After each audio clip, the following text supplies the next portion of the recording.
বলছিলাম আমি আজকে দেখাচ্ছি আপনাদের কি রান্না করেছি। দেখানো হয় না, একার হাতে তো মোবাইল ধরা যায় না, তাই প্রতিদিন কি রান্না করি, কি করছি না করছি কিছু মানে বলতে পারি না। আজকে আমি রান্না করে নিয়েছি, নিয়ে দেখাচ্ছি। দেখো, এটা এদিকটা হলো নোটে মাছ আলু দিয়ে করেছি, আর ওই দিকটা হলো ডালের বড়ি। ওইটা বড় গামলাটা ডালের বড়ি চিংড়ি মাছ দিয়ে আলু দিয়ে পুঁই শাক দিয়ে কুমড়ো দিয়ে করেছে।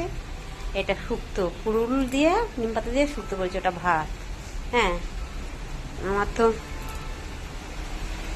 আমার তো চিংড়ি কুমড়া আলু দিয়ে ওইগুলো হলে ভালো লাগে। তা আজকে আমি আপনাদের কি দেখাচ্ছি। দেখো, হঠাৎ বৃষ্টি লেগে গেছে এখানে। এইটা মেট্রো স্টেশন, এখান থেকে আমরা যেখানে থাকি এখান থেকে দেখা যায় মেট্রো স্টেশনটা। কোনো গাছপালা হঠাৎ একটু মানে ঝড় মতন উঠেছিল, থেমে গেছে। এখন বৃষ্টি ঝিমিয়ে করে বৃষ্টি হচ্ছে।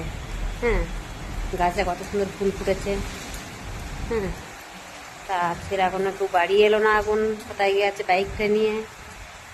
চান টান করবে, ভাত খাবে, সে আসছে না। আমি রান্না টান্না করে বসেই আছি, কেউ তো এখন আসছে না। এলে খেতে দেবো, তারপর নিজেই খাবো। রাখছি, বাই।